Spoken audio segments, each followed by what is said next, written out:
Okay, so we're going to get started now with the Daf Yomi for Tisha B'Av. We're doing this the day before Tisha B'Av because we're not allowed to do the Daf Yomi on Tisha B'Av. The Daf Yomi is dedicated for Shmir for the Chayalim, Matzah for the Shvuyim, and the Yeshua for Am Yisrael in this Eis Tzara. And so it's the prayer and the hope that next year, Tisha B'Av, we'll be celebrating the Mashiach and the Binyan Beis Mikdash. So we're going to start on 48b, around 10 lines from the bottom. The Gemara tells us a story about Tavi, fellow of Papi at Kinra. So Tavi, he basically forced Papi, he put him on a tree that was called the Kinra tree, Vizabin, and he forced Papi to sell him his either his property or his tree, for them to sell him something. So Chasam Rabba Bar Bachana Amudai. So Papi was worried about this, so he did a mudah. Shtar mudah is where he a document in advance saying I'm being forced. So Rabbi Barachana was a signature to that document where Papi did a document before he sold it saying I'm selling this under duress, and also on Ashkalta, and then on the actual document of sale, Rabbi Barachana also signed that. So he signed a document of coercion, and then he actually signed the document of the deed. So Amar Rav Huna, remember we said, Rav Huna said, Talila v'zabin zabini zabina. Remember Rav Huna said that if you force him to do a sale, it's still a valid sale. So, first of all, we're on the bottom of 48b. 48b, 6 lines from the bottom. So Rav Huna says, Man dechasim amudah shapir chasam, uman dechasim ashkalta shapir chasam. So he says the one who signed the mudah, the coerced document, he did well for signing it because indeed, you were allowed to do this document of coercion, and also the one who did on the deed, i.e., Rabbi Barchana, when he signed the deed, it was a valid sale, so it's valid for signing it because even though he was forced, we say that it's still a sale. So as Mar says, 1 second, manav shach, these are mutually exclusive business transactions. Imuda, well, ashkalta, the ashkalta muda. If the sale was coerced, then there's no sale, and if there was a sale, then there was no coercion. So how could Rav Barchana do both? So the Gemara explains that this is what Rav Huna was saying. Hachi kamar ilav muda, or not for the fact that there was a document stating that this was coercion, then we would say man dechasim ashkalta shapir chasim. Then we would say the one who signed the deed of sale is a valid sale, meaning say even though it's a forced sale, it's valid, and that's how Rav Huna paskins. So the Gemara says, Rav Huna tamei, Rav Huna Taliyah b'zabin zabina zabina. Rav Huna says Taliyah b'zabin, that if you force him to do a sale, it's a valid sale. So the Gemara says, is this really the case? Aini, is it really the case? And what does it mean by the Aini? And what does it mean by is it really the case? Meaning to say, the question here, says Rashban, is Hech batla muda shachasim bar Rabba Rachana es ashkalta shachasim huatzboba. How could Rabba bar Rachana's muda signature on the coercion nullify the sale that he himself signed on? How could he nullify what he himself signed on? Amar Rav Nachman, back to the Gemara. Let's say witnesses want to say, oh, this document that we did, it was an amana document. What's an amana document? An amana document is where you write that there was a loan, even though there wasn't a loan. The borrower agreed to say that he borrowed money, even though he hadn't yet borrowed. So, and now the lender is coming to collect the money, and the witnesses are saying, yeah, even though we signed it, it was a fake document. It was an amana. Why would they do that? Hey, he wanted to have it in advance or whatever. Who knows what shenanigans they're involved in. But Rav Nachman says, "Ha'edim sha'amro amana ayud varena." Ain't amanim. So Rav Nachman says on top of 49a that if this is the daf only for Tisha B'Av, if the witnesses want to say, listen, that document we signed on is no good. We don't believe them. Muda yudvarenu, and if they want to say we were coerced into signing it, einem monim. We don't believe them. So to say that they were coerced. So how come in this case you're believing Rabbi Bar Chana when he says it was coerced, and how come Rabbi Bar Hafuna, how come Rabbi Hafuna is saying that we believe him that it was coerced, but it really you can't believe him that it was coerced because we just said that Rav Nachman says we don't believe him if it was coerced. So the Gemara says, yeah, when do we not believe them? Hani mili al peh, the lo asi al peh umar l'shtara, where the witnesses come forward and say, listen, he told us that it was coerced. Well, that we're not going to believe them. That the oral declaration is canceling out the written, the oral declaration of coercion is canceling out the written deed. We're not going to believe that. The lo asi al peh umar l'shtara, because we're not going to believe the oral to cancel out the contract. But if they did a coercion document, then we're going to say asi shtara umari l'shtara. Then we're going to say if they have a contract of coercion, then the contract of coercion can come along and cancel out the contract of the sale and deed. So when it's an oral testimony versus a contract, we don't believe the oral to override the contract. But in the case of a contract that preceded the contract, that we're going to give credence to the mudah, to the shtar mudah, to the coercion document. So the Gemara analyzes the statement. Gufa Rav Nachman amana yudvarenu einam manim, mudah yudvarenu einam manim. So again, Rav Nachman's statement was that if the witnesses claim it was a shtar amana, we don't believe them. Or if they claim it was a mudah, we don't believe them. Umar bar Rav Ashi Amar, Rav Ashi taught amana yudvarenu einam manim, that if they claim it was an amana, we don't believe them. And if it was mudah yudvarenu einam manim, but if they claim, even orally, that it was a coercion, that we are going to believe them. And we'll look at the Rashbam in a moment, but first we'll finish the Gemara. Nemanim my time. Now, what's the reason if they claim it was Nemanim? If they claim it was a document of Amana, we don't believe them. What's the reason? Because you could write down the mudah. It's supposed to be written down. The witnesses are doing nothing wrong. Coercion document is supposed to be written down. But a shtar amana is fraud. So that's not supposed to be written down. So we're not going to allow themselves to testify that falsely, that they are wicked. Look at the Rashbam. Shaloni tamach likase, about the amana. Mishum dechsev, al tishkon ba'alecha avla, ve'edim ha'avla lo chatmi. The witnesses are not allowed to do something fishy or something wrong. And so they can't sign something that's false.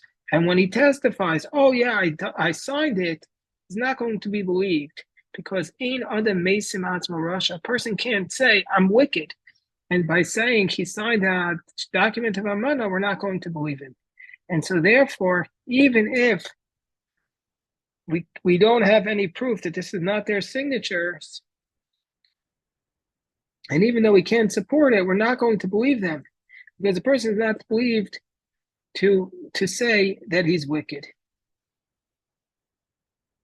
So, therefore, we're not going to believe them. But by a mudah, we would believe them. Because a mudah, it's a coercion document, you should write it down.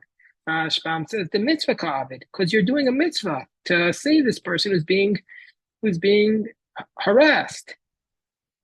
And even if the shtar that they're saying is not accurate anymore, even if they could support it from another place, we're still going to believe them. Because this is not like he's reneging his testimony, but he's giving context to his testimony. So they're saying, listen, we did this document, but that was because we had no choice, because there was a strong man in front of us. Okay, so now we're up to the next piece of the Gemara. It says in the Mishnah, a man does not establish chazaka if he's using his wife's property. We know that when a man and woman get married, that one of the ways they could divide up the assets is that woman keeps the kinyan aguf, she keeps the property, and the man is entitled to the payros. So that's called nichse malug. He's entitled to the fruits of the property. So if the man is using, let's say, her apple orchard and he's harvesting the apples, that's not a proof that it's his apple tree, because that's the agreement with which they get married. So therefore, he doesn't establish a chazaka. So the Gemara says, well, pshito, that's obvious. Kimin de islay lepera. Well, obviously, he doesn't establish a chazaka by, let's say, eating the apples from her field. Pera hu dekoach. He has the fruit, so of course he's allowed to eat it. So the Gemara says, no, we're talking about a case. Why do we need this chiddush? That even if he writes, even if he writes, listen, I have nothing to do with your property, and even though he doesn't have the rights to the fruits, nevertheless, he doesn't establish a chazaka because his wife doesn't care if the husband is going to go into the field and eat the apples, even though they're hers. So the Gemara goes on a little bit of tangent. The Gemara says, well, this is not a way of a man giving away his rights to the property. Gemara says, wait 1 second. Gemara says, my hobby, even if he writes, I don't have anything to do with your asset, I'm signing away my field, what does that even accomplish? But didn't we learn the Brisa?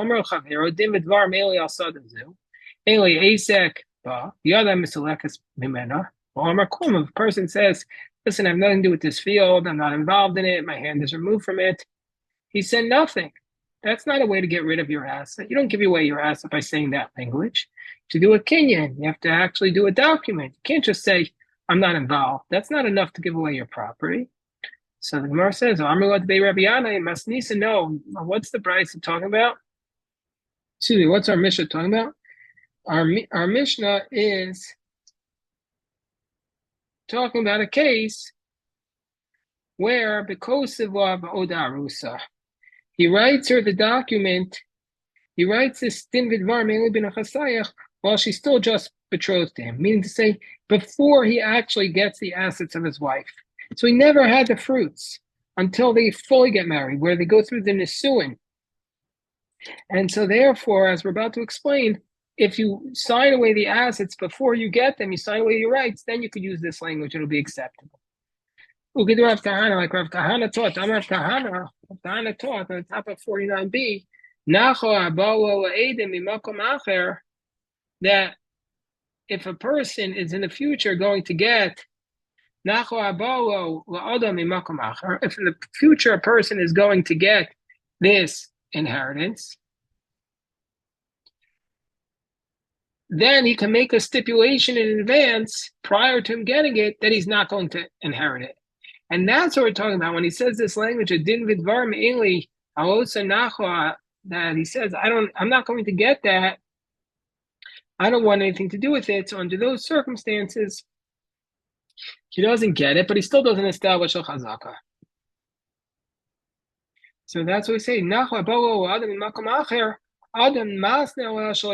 person could make a stipulation that he's not going to inherit it, and that's like Rava. Meaning to say, what Nacho does this work with? That's like Rava said.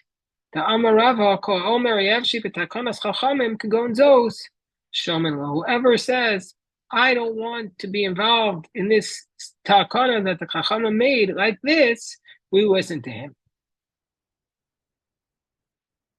That means to say, as Rashbam says, you could do this by rabbinic inheritance, but by a biblical inheritance, like, for example, you say, I don't want anything to do with my father's inheritance, that's not going to work, because even against its will, it's his, unless he uses the exact proper language of a lashon of a matana. But just to say din v'dvarim, it's not going to work.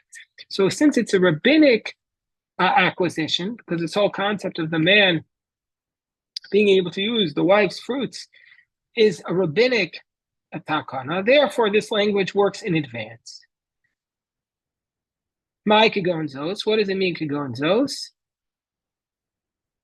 So the Gemara explains, Kid Rav Huna Marav, Dam Rav Huna Marav, Yechol Isha Shetayamar Labao, like Rav Huna taught the name of Rav. Woman could say to her husband, Eini Nizonis Ve'eini Osa. A woman could say, I don't want your support, and also I'm not going to do the work on your behalf. So therefore, since she says, I'm not going to be supported and I don't want to give you my fruits, so therefore